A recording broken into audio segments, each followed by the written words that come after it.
de frère Marie-Vincent Bernado de l'Eucharistie à la Trinité, deuxième partie, la permanence de l'union eucharistique. Mais cette union eucharistique dure-t-elle ? La communion est un acte et tout acte est passager. Sommes-nous donc privés de la présence du Seigneur dès que les saintes espèces sont consommées, et cette ineffable union sacramentelle n'est-elle que de quelques minutes ? L'Église, pourtant, nous porte à désirer sa permanence lorsqu'elle met sur nos lèvres au moment de la communion cette admirable prière. Seigneur Jésus-Christ, Fils du Dieu vivant, qui, sur la volonté du Père et avec la coopération du Saint-Esprit, êtes mort pour rendre la vie au monde, délivre-moi de toutes mes iniquités et des maux de toutes sortes par votre corps et votre sang très saint. Faites que toujours j'adhère à vos volontés sur moi, et ne permettez pas que jamais je me sépare de vous.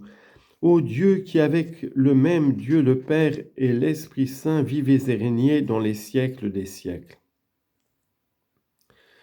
Que jamais je ne sois séparé de vous, c'est la prière de toute âme aimante. Car l'amour veut ce qui dure. Tout don qui passe, quelque grand qu'il soit, le laisse insatisfait.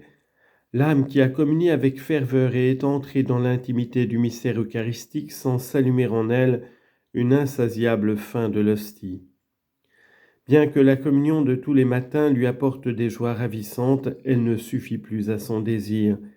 C'est de la communion perpétuelle qu'elle a soif, de l'union incessante au mystère eucharistique. Citation de l'hymne du Saint-Nom de Jésus à l'Aude. Ceux qui te mangent ont encore faim, ceux qui te boivent ont encore soif.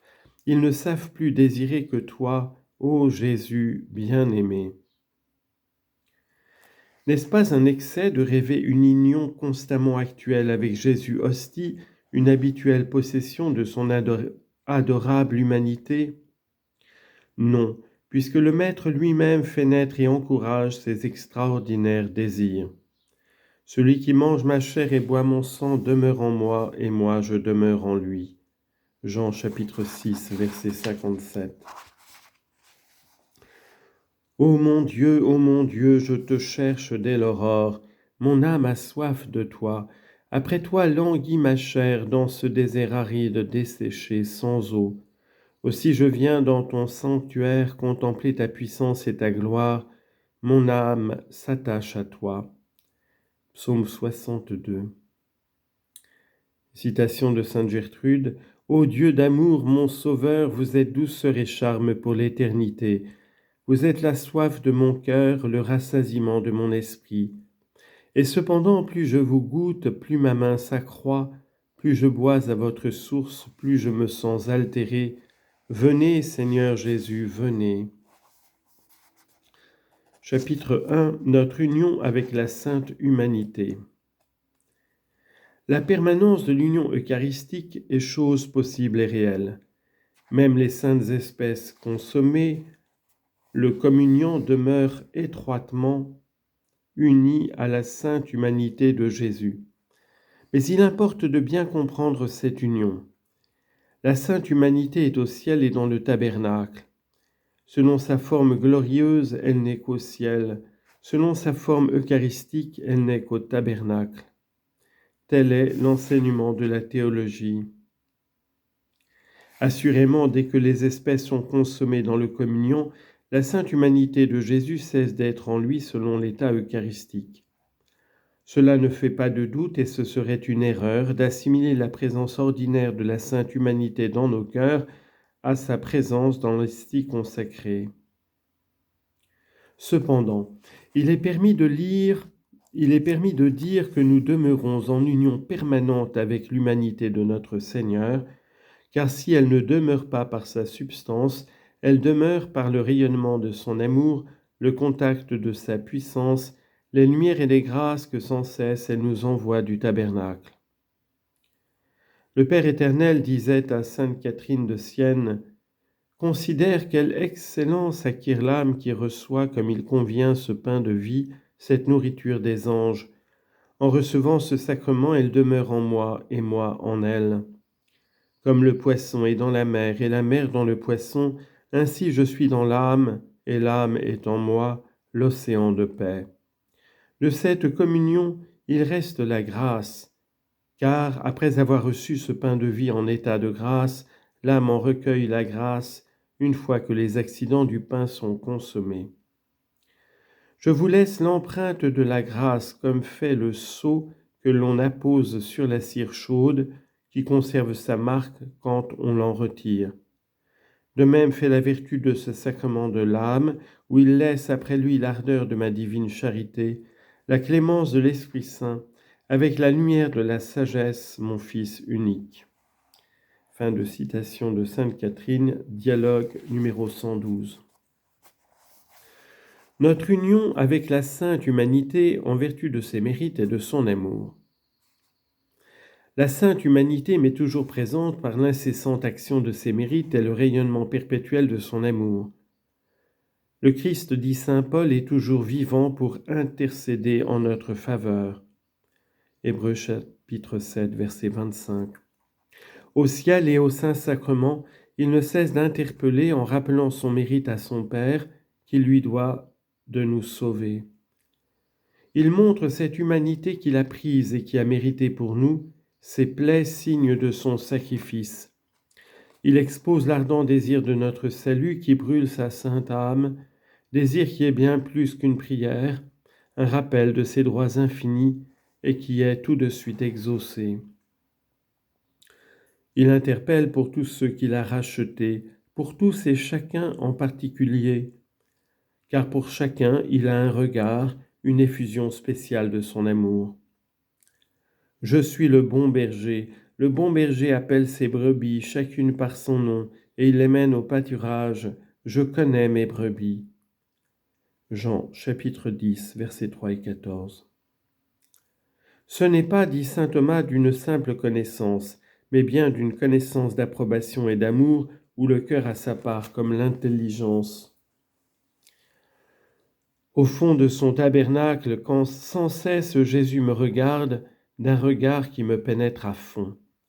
Regard si attentif et si tendre. La lumière de ton visage, Seigneur, s'imprime sur moi comme un signe. Psaume 4, verset 7. Pas une de mes pensées, pas un de mes actes qui échappe à Jésus, pas un de mes désirs qu'il ne connaisse mieux que moi-même. Il se rend compte de tous mes états, de tous mes besoins, de tous mes dangers, de toutes mes aspirations, non pas seulement pour en être le témoin, mais pour me donner, par l'instrument de son humanité glorifiée, la grâce nécessaire à ces états. À tout instant, il m'aime, et de quel amour! Certes, l'amour incré du Verbe nous suit partout, et c'est un ineffable repos de savoir que nous sommes toujours dans cet amour, sans en pouvoir jamais sortir. Mais en tant qu'homme aussi, Jésus m'aime.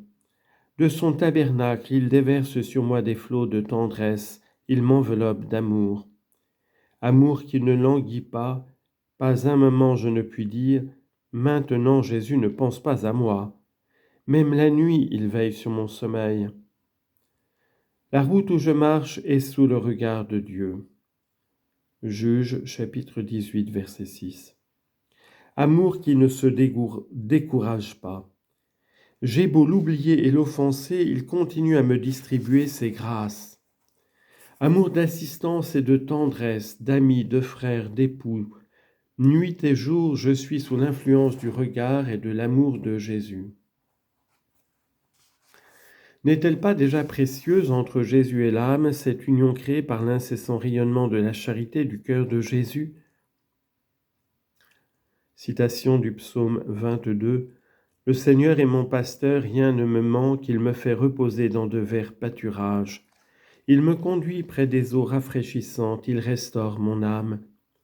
Quand même j'irai dans une vallée d'ombre de mort, je ne craindrai aucun mal, car tu es avec moi. Ta houlette et ton bâton me rassurent. Tu dresses devant moi une table, en face de mes ennemis. Ma coupe est débordante. L'union en vertu de son action vitale.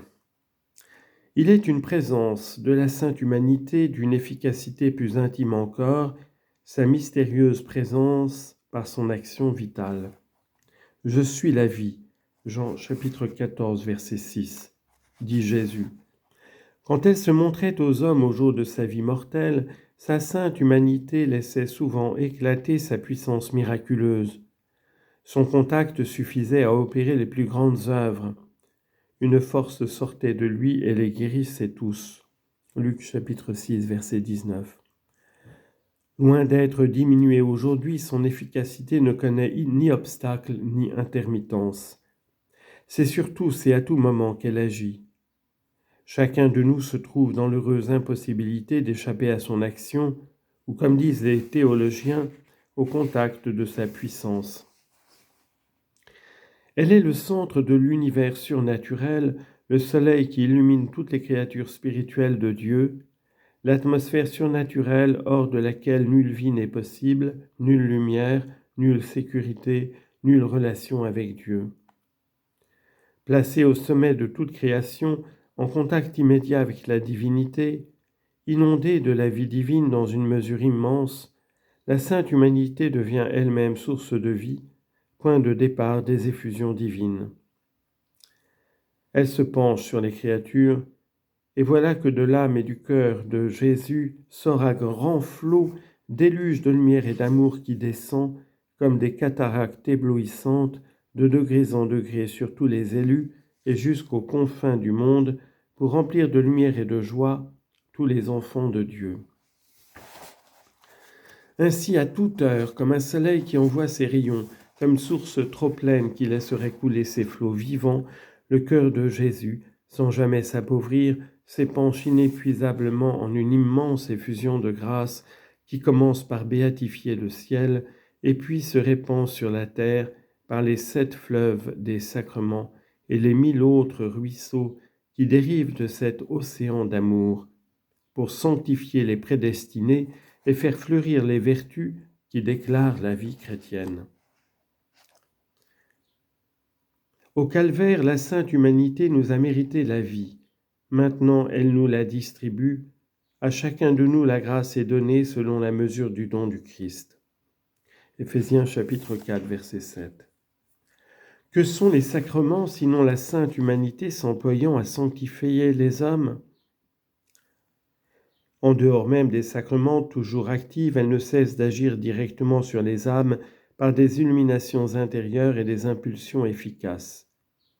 Si je suis en état de grâce, c'est à cause d'elle et par elle. Aucun secours surnaturel ne m'arrive sinon de son cœur, aucun rayon de lumière divine sinon de son âme. Je ne peux rien faire sans elle, pas même avoir une bonne pensée, pas même dire Seigneur Jésus. Elle est le principe de mon activité surnaturelle, de mon progrès, de mon épanouissement en Dieu. Depuis son origine jusqu'à sa pleine expansion, ma vie jaillit de cette source. Qu'un instant la sainte humanité de Jésus se retire ou que je me soustrais à son rayonnement, je retombe immédiatement dans la mort. Comme la tête commande aux membres, dit le Concile de Trente, comme la vigne pénètre tous les sarments de sa sève, ainsi le Christ Jésus exerce son influence sur tous les justes et à tout instant. C'est cette influence qui précède, accompagne et couronne leurs bonnes œuvres et les rend agréables à Dieu et méritoires devant lui. L'apôtre avait dit cela d'un mot. Christus vita vestra, le Christ est votre vie, car, ajoute saint Thomas, il est le moteur de notre vie. Dans son commentaire à l'Épître aux Colossiens, chapitre 3, verset 4.